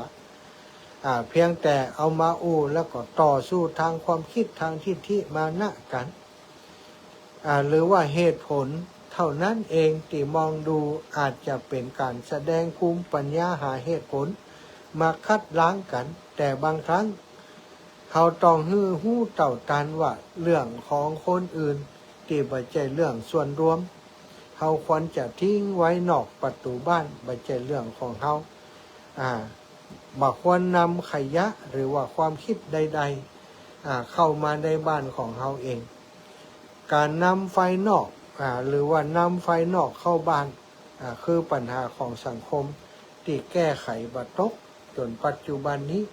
บ้านใดเฮือนใดครอบครัวใดฉลาดเรื่องไฟก็จะบ่ถูกไฟเผาไหม้ที่ร้อนรนได้ถ้าบ่ฉลาดซะทางไปเอาไฟตั้งนอกมาเข้ามาเผามาสุมในบ้านของตัวเก่าสุดท้ายก็จะไหม้ตัวเก่าไหม้ตัวเฮาคนในครอบครัวเพื่อได้รับความเดือดร้อนเรื่องของคนอื่นลดบ่ต้องเอามาเข้าในครอบครัวเขาจะได้บ่เครียดทีนี้วิธีที่6เป็นบอกว่าฝึกแผ่เมตตานึกถึงกฎเกณฑ์ของกรรมมากกว่ากฎหมายขั้นตอนสำคัญอีกข้อหนึ่งคือเมื่อเครียดให้นึกถึงกฎแห่งกรรมที่มีอำนาจยิ่งใหญ่กว่ากฎหมาย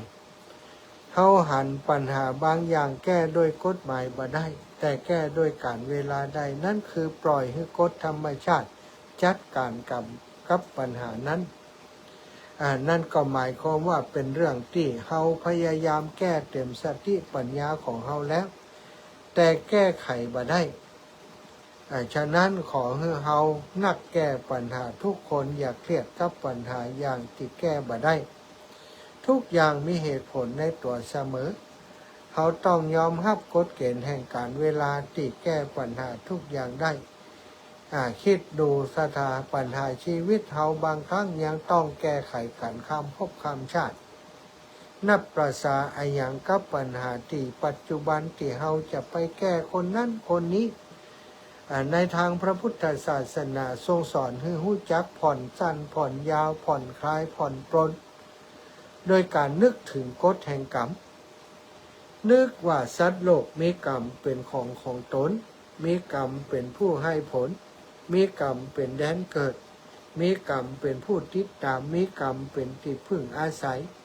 บ่ว่าจะทำกรรมได้ไว้ดีหรือชั่วก็ตามก็จักได้รับผลของกรรมนั้นสืบไป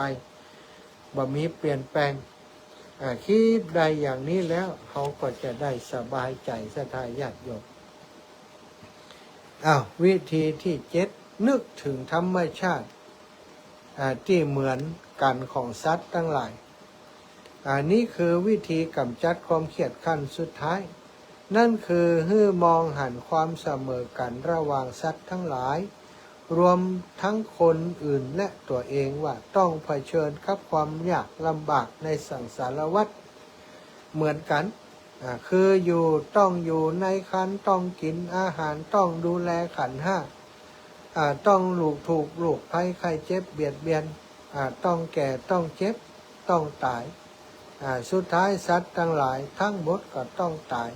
ทุกคนก็ต้องตายคนตายความตายเป็นปลายทางของชีวิตเหมือนกันหมดบ่าว่าผู้นั้นจะอยากดีมีจนอย่างใดและเขาและเฮาก็บ่ต่างอย่างกัน เฮาบ่ต้องเครียดเพราะน้อยใจไปอิจฉาเขาไปเครียดไปโกรธเขาหากแต่มองหือหันปัญหาต่างๆในชีวิตเขาเหมือนกันกับเขาจริงอยู่แม้จะเป็นเรื่องทำได้ยากแต่หากว่าเฮาต้องตกอยู่ในภาวะถูกเอารัดเอาเปรียบมากๆแต่ต้องคิดเรื่องอย่างนี้ไว้พ่องเพราะสิ่งที่ทำได้ยากเมื่อเฮาทำได้เฮาอาจจะเป็นผู้ได้รับประโยชน์ทางด้านจิตใจโดยตรงโดยเหตุนี้เององค์สัมมาสัมพุทธเจ้าจึงสอนให้เฮาทั้งหลายเจริญมรณสติกรรมฐานเป็นประจำมองหือหันว่าตายแล้วเขาก็เอาไอ้อย่างไปบ่ได้เศรษฐีที่ร่ำรวยที่สุดก็บ่มีไผจะเอาสิ่งใดไปตัวได้แม้คนที่ฮักที่สุดคือบุตรธิดาภรรยาญาติพี่น้องสุดท้ายก็ต้องทิ้งไว้ข้างหลังหมดบ่มีไผจะชวนไผไปอยู่ตัวได้แม้ชวนไปก็บ่มีไผไปอยู่ตัวเฮาถ้าเขาจะตายหรือว่าเขาตายไปแล้วแม้ว่าจะฮักกันเพียงใดคือคำมั่นสัญญากันได้ขนาดไหนจะอยู่กันชั่วฟ้าดินสลายทุกภพทุกชาติพอตายไปกันแล้วก็กลัวกันซะท้ายบางคนก็ต้องมาตัดแบ่งเขาตอกดอกไม้ติดตายก็ตายไปเนิ่นต้องมายุ่งมาเกี่ยวเอาตั้งหน้าเป็นไปคนตายกับคนเป็นอยู่ด้วยกันมาได้เอาตั้งหน้าเป็นไปเถอะหลายอันแต่เปิดตั้งเหนือเปิดมีพิธีตัดกันอย่างอีนะสถานฉะนั้นเราจะเอาอย่างแน่นอนกับชีวิตคนฮักกะไอยังกะญาติพี่น้องทุกอย่างสุดท้ายบั้นปลายของชีวิตก็เฮาก็สามารถเอาไผ่ไปตัวเฮาได้เขาก็เช่นเดียวกันบ่สามารถจะเอาเฮาไปตัวได้เพราะทุกคนเกิดมาเป็นปัจเจกเฉพาะตนศรัทธาสรุปว่าความสุขมักซ่อนตัวอยู่ใจกลางความเศร้าความเหงาก็มักซ่อนตัวอยู่ใจกลางความล่าเริงความกล้าก็มักจะซ่อนตัวอยู่ในท่ามกลางของความกลัวขอให้มั่นใจเถิดว่าปัญญามักซ่อนตัวอยู่ในปัญหาเสมอขอให้เฮามีใจนิ่งคิดหยุดแล้วก็คิดให้นิ่งลึกซึ้งและหยุดความคิดให้ได้ก็จะเห็นว่าปัญหาแต่ละอย่างมีทางออกเสมอความเครียดก็สามารถผ่อนคลายได้ความเครียดสามารถกำจัดให้หมดไปได้ตามขั้นตอนต่างๆที่ผ่านพุทธวิธีแบบประยุกต์ที่อาตมาภาพได้นำเสนอในวันนี้ความจริงมีเรื่องวิธีการต่างๆมากมายที่จะกำจัดความเครียดไปได้แต่ว่าไผจะเอาวิธีใดมาขจัดปัดเป่าความเครียดที่เกิดขึ้นในตัวในตนของเขาได้ศรัทธาญาติโยมนี่ก็เป็นเรื่องที่นำเสนอมาอุจากับศรัทธาญาติโยมในวันนี้ศรัทธาอีพ่ออีแม่ทั้งหลายช่วงที่ผ่านมาเนาะก็ได้เดินธุดงค์ไปในพื้นที่ต่างๆพื้นที่จังหวัดน่านอยู่เป็นเวลาร่วม1 เดือนจังหวัดพะเยาจังหวัดน่านอำเภอต่างๆของจังหวัด พะเยาจังหวัดเชียงรายได้เป้าปะกับศรัทธาญาติโยมมากมายหลายคนก็ติดต่ออุจามาหลายคนก็ได้ให้ได้หอมปัจจัยมาได้แจ้งให้ศรัทธาญาติโยมได้รับทราบในที่นี้ว่าอาตมาภาพขอขอบคุณอนุโมทนาบุญกับทุกบุญที่ศรัทธาญาติโยมได้สนับสนุนช่วยเหลือเนาะให้อาตมาได้ทำโครงการนี้ให้ได้ประสบความสำเร็จปัจจัยที่ศรัทธาญาติโยมให้หอมมาอาตมาก็จะนำไปสมทบรวมกันตอนนี้ส่วนหนึ่งเอาเข้าบัญชีไว้บางคนก็โอนเข้าบัญชีไว้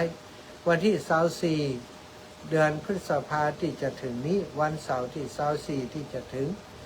อาตมาจะได้ถอนปัจจัยทุกส่วนที่ศรัทธาญาติโยมให้หอมเข้ามา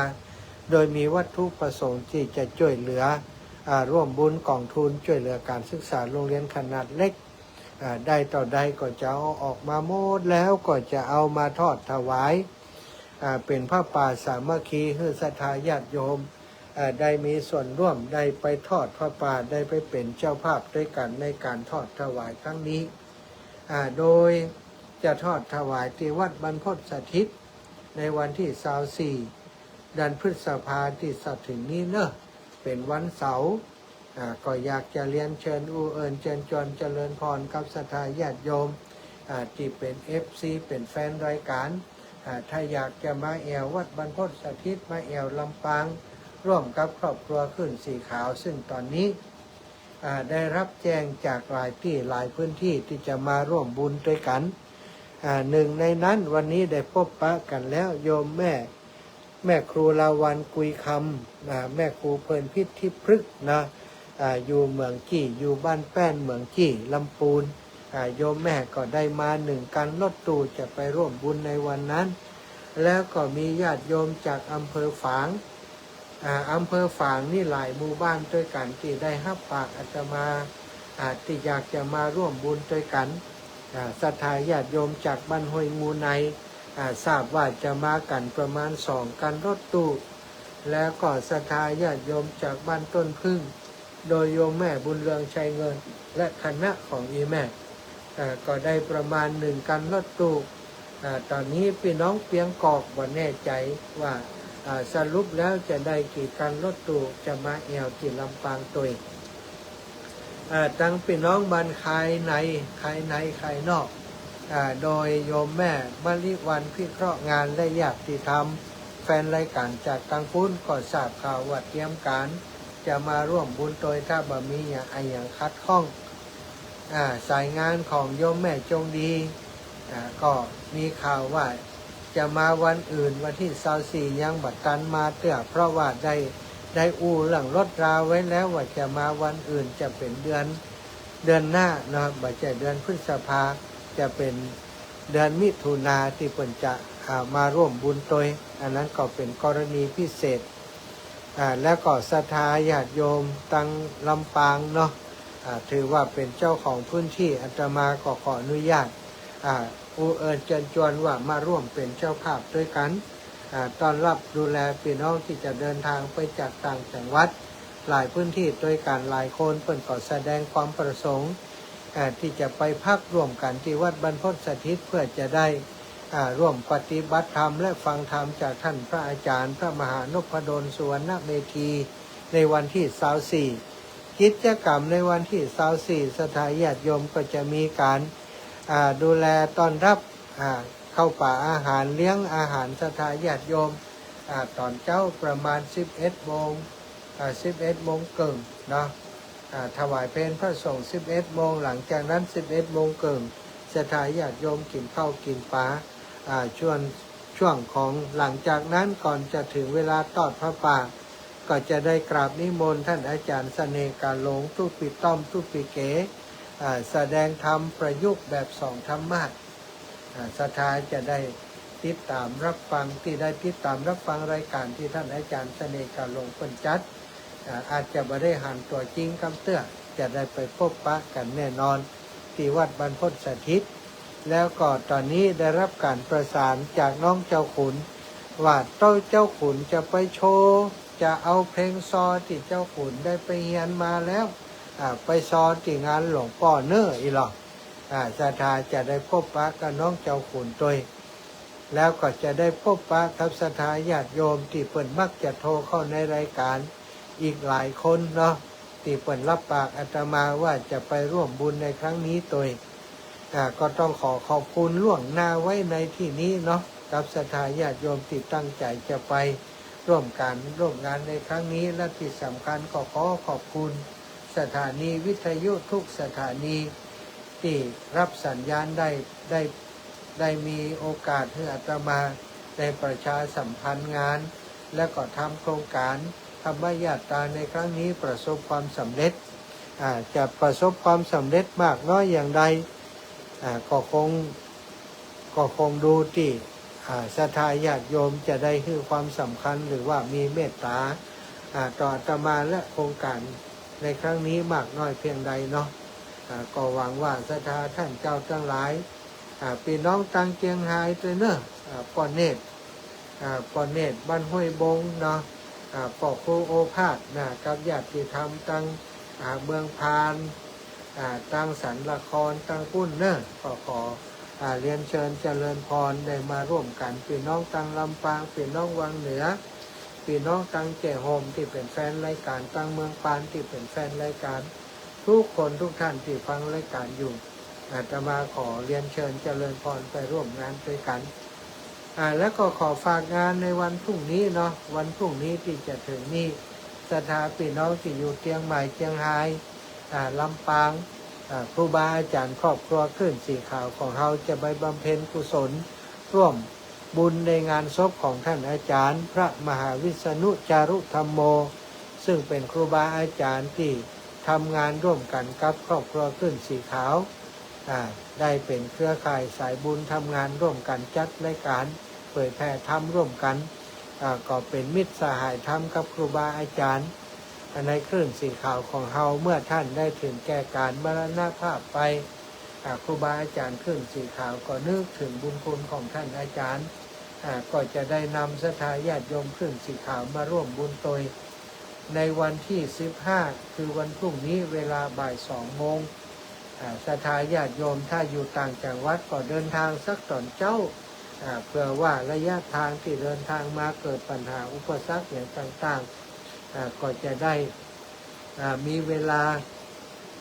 แก้ไขปัญหาหรือว่ามีเวลาหาทางเดินทางมาร่วมงานให้ได้ก็จะพบปะกันเวลาบ่าย2 โมงคิดว่าน่าจะเจอกันก่อนละ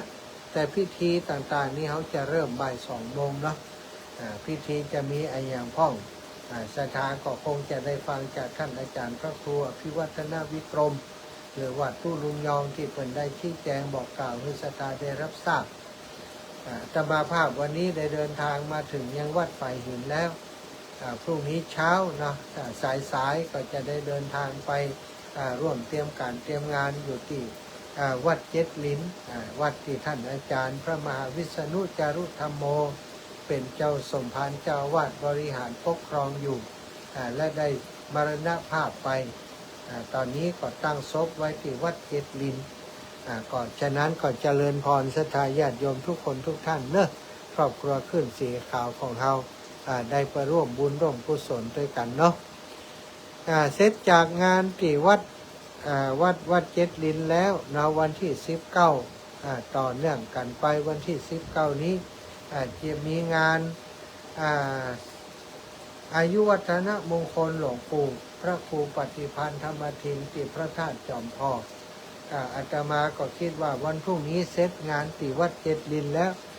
ก็จะได้เดินทางกับหลวงปู่ไปพักอยู่ที่ม่อนจอมพอไปช่วยงานที่พุ้นเลยศรัทธาเนื่องจากว่าช่วงนี้จะเดินต่อก็เดินบ่ไหวแล้วเนื่องจากว่าประสบปัญหาได้เกิดการอักเสบขึ้นบริเวณไหล่ข้างขวาของอาตมาตอนนี้ต้องใช้เวลารักษาจนกว่ามันจะหายว่าจะกลับมาสบายย่ามได้อยู่ก็ในช่วงต่อจากนี้ไปหลังวันที่19ถ้ายังบ่หายก็คงจะโปรแกรมที่จัดไว้ว่าจะไปเดินที่ลำปางก่อนที่จะเข้าไปวัดบรรพตสถิตก็คงจะเดินได้บ่นักแล้วเนาะจะได้ก็ติดตามเรื่องราวต่างๆต่อไปขอบคุณทุกคนที่ช่วยกันดูแลอาตมาในช่วงที่ได้รับบาดเจ็บเนาะหลายคนหลายท่านด้วยกันสุดท้ายวันนี้ก็มีโยมแม่ลาวันกุยคำได้เมตตานำไปให้คุณหมอที่เป็นคนตาบอดไปดูไปจกเส้นไปจับเส้นไปดึงเส้นที่มันจมออกมาบ่ฮู้จะหายก็บ่หายแต่ว่าอาการตอนนี้ก็ดีขึ้นเนาะเอาละศรัทธาญาติโยมพอเวลาแล้วตอนนี้เวลา21:49 นาทีก็คงจะเปิดสายได้สัก4-5 สายจะรับสายศรัทธาญาติโยมเนอะ0808844173 0808844173โทรมาอูมาจามาสนทนากันได้เนอะ0808844173ขอบคุณทุกคนที่ติดตามรับฟังรายการอยู่กันจนดึกจนดื่นเกือบจะ4 ทุ่มแล้วนอนยังเป็นเพื่อนกันอยู่นอนฟังก็มีนั่งฟังก็มีเนี่ยการฟังกันอยู่ก็มีก็ขอขอบคุณเป็นอย่างสูงพี่น้องต่างเมืองน่านปนานประเสริฐ ถ้าจำรับเจอกันเนาะแต่คืนบันได้จัดกิจกรรมแต่วันนี้ก็มาทดแทนแต่คืนแล้วเจริญพรอุ้ยอินเจ้าแม่เออ จ่าย2 ชั่วโมงไม่ไว้ฟังไม่วางวิดีโอนะเจ้า โอ้แม่วางชัดเจนดีกว่ากลางคืนแม่ เจนเจนเจ้า โอ้ชัดเจนดีเนาะ เย็นก็เมื่อคืนนะเมื่อวันเมื่อเจ้ากันไม่เย็นเสียงมันโกรธ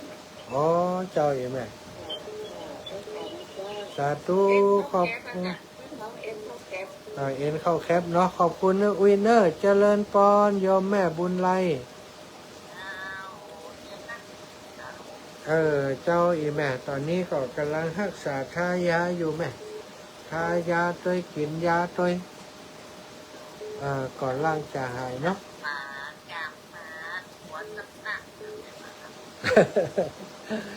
เจ้าสาธุขอบคุณอีแม่เนอร์บุญรักษาเจ้าเอาเจริญปอนปอนานประเสริฐ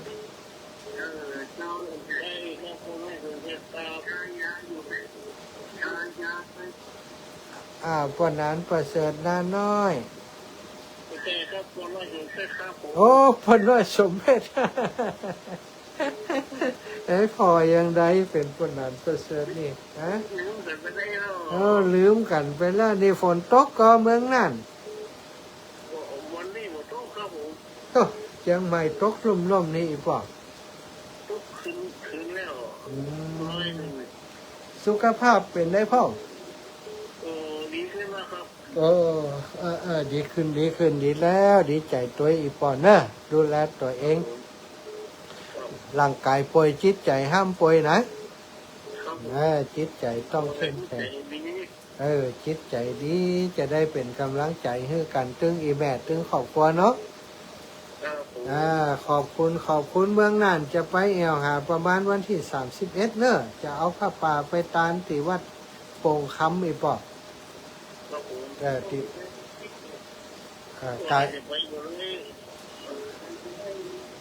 ไก่บ้านอีป่อไปด้วยกันเนาะหมดเลยไปครับผมไก่แล้วจะขอรู้นะสาธุด้วยสาธุขอบคุณอีป่อเนอป่อน้อยสมเพชรบันแหดชัยมงคลเจริญพรแม่สายทองเจ้ามาหาได้ยินเสียงเจ้ามาแล้วเจ้าหมอเป็นยังไงนะเจ้าอีแม่ก็หาหมอ3 หมอแล้วแม่4 หมอถึงหมอนั้นฉีดยาด้วยนะไปคลินิกวันนั้นฉีดยาเป็นว่าฉีดยาบอกหูเรื่องบอกหูซึกเลยอีแม่เลยมันเป็นเส้นเข้าแคปอีกาติเป็นว่าแน่เ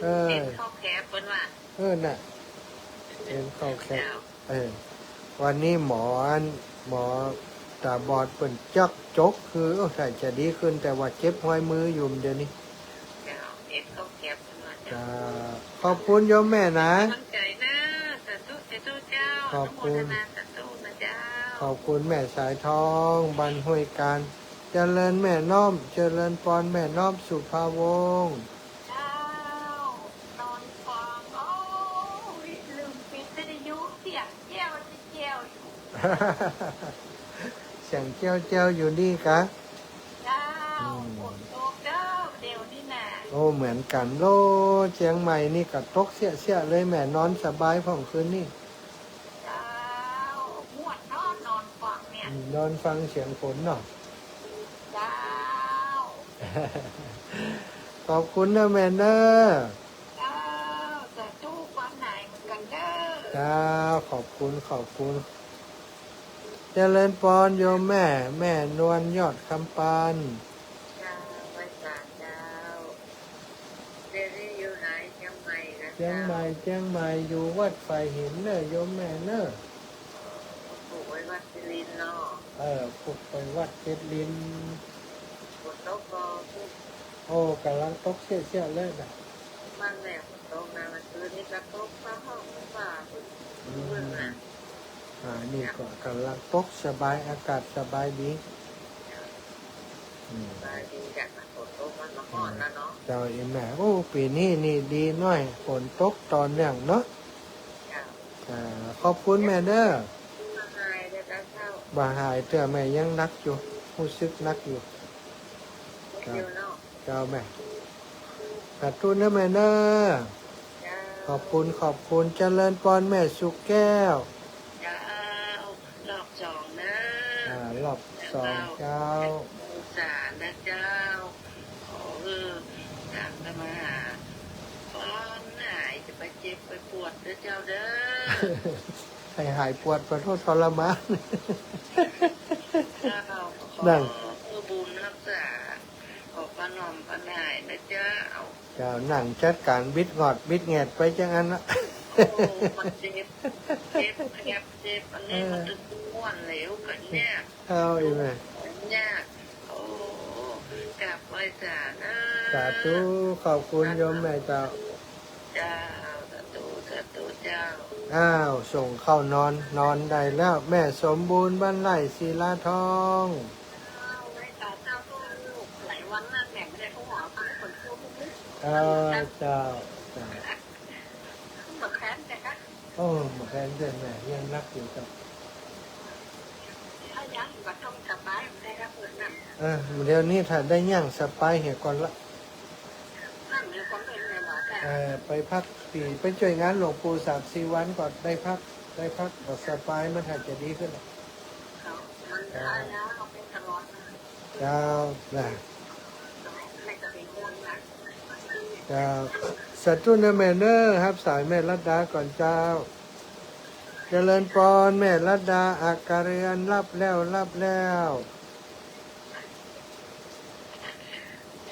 ดูเจ้า เจ้าแม่